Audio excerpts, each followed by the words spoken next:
I wanted to share something with you as a little candid moment. One of the things that I try my best to practice as just a human being and then also as a clinician is the practice of stillness. One of the big things I still struggle with is being able to be at ease with resting when I have finished work. So I did a video about the 4 types of clients that we serve at Genesis, and one of them is the Restless Performer. The Restless Performers have a really hard time with resting, that they often do work and do life by this motto of, I am what I do.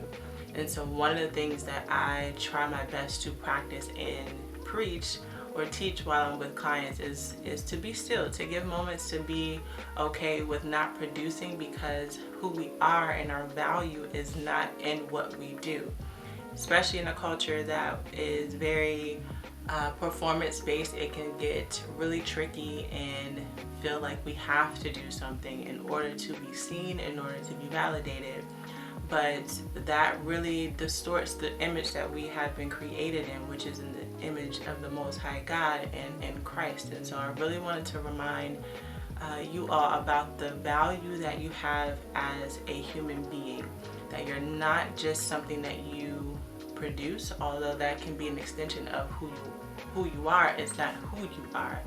We haven't been able to be blessed to create, to do so many different wonderful things, but really having to take a step back to just kind of be, just to be still. So here is the way that I practice stillness, that isn't just, sit in the corner zoning out for a little bit, but it's a practice that's a mental practice for us to be aware of what we're doing and why we're doing it.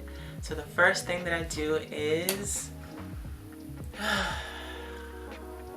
have to breathe. So number 1, take a breath. That gives your body and your mind a moment to slow down, to be affirmed in your body, to say, hey, you're safe, you don't need to do this right now, take a break. Number 2, I give that breath its full moment, a good 60 seconds to breathe, sit down so that I can really identify what emotion I am experiencing. Often with the Restless Performers, fear creeps in very subtly. We may not necessarily know it, but there's this undercurrent of fear that is driving our behaviors, because if we don't do something, then we won't be valued or we won't be seen. But that's a lie. We are already valuable because of who we are and how we were created and the image that we're created in. So really giving space to say, hey, why am I so anxious or revved up about doing this thing or not doing this thing? Slow down, think about it, check in with your emotions. And number 3, going back to your value system, the why. Why are you doing this thing that you're trying to do? Or why do you feel so compelled, so anxious behind the doing it? We can often do stuff just because without having a why. So our values give us some guidance as to why we're doing something and how we need to do it. I value the value of love.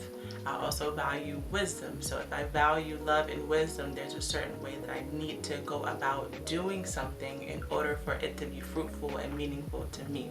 So I hope these 3 practical steps of stillness can help you if you are a restless performer. 1, remembering to breathe. 2, remembering to check in with your emotions. And then number 3, you want to ask yourself, what value am I using to go about doing this thing? Okay? So if you have any questions, let me know. Also check out our bio for our information about who we are and how we can serve you towards your most balanced and fruitful life.